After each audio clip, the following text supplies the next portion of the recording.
Igitondo cyiza kuri buri umwe wese ukurikirana YouTube Gilbert TV, inkuru yacu tugiye kuyihera ku irebero aho imodoka itwaye abanyeshuri ikoze impanuka, bane muri bo bagahita bitaba Imana bagahita bahasiga ubuzima, inkuru yacu turayihera mu karere ka Kicukiro ahitwa Nyarusange mu ikorosi ku muhanda ujya mu Gihene nibwo habaye impanuka ihitana abana bane, abandi barahakomerekera cyane ku buryo inzego z'ubuyobozi zagiye kuhagera, abaturage nabo bakoze ubutabazi, dore yuko hari abaturage bamwe na bamwe bagiye bakoresha imodoka zabo bajyana abo barwayi cyangwa se abo bakoze impanuka kuri centre de sante iri aho hafi. Iyi ni inkuru zimaze iminsi ziba mu mujyi wa Kigali, impanuka zigiye zitandukanye, ariko iyi ngiyi yo ije ari inkuru njyanamuntu kuko ni inkuru iteye agahinda, kuko iyi nkuru itangira mu ikorosi rya Kicukiro aho impanuka ibaye yari ikomeye cyane biteye ubwoba kuko ababyeyi barize cyane, abagabo bararira dore yuko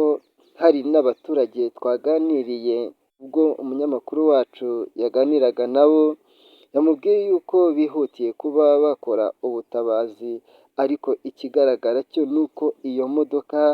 ubwo yari iri kugenda mu muhanda byagaragaraga nk'aho yacitse feri, n'indi turi kuvuga ni kwasiteri itwara abanyeshuri, dore yuko abo banyeshuri bane bakomeretse harimo benshi bakomeretse, abandi bane bagahita bitaba Imana, dore yuko na shoferi nawe bitamugendekeye neza kuko hari abanyeshuri bo ku kigo cya Nyarusange yagonze, ababyeyi benshi bihutira kuba bahagera ariko basanga bane bapfuye, nubwo hari umubyeyi umwe wabashije kuba yavuga ngo bamwe babemereye kujya kureba imiryango yabo,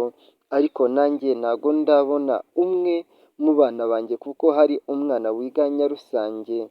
mu wa gatanu ntarabasha kuba nabona, dore yuko shoferi yavuyemo yakomeretse cyane ku buryo bukomeye,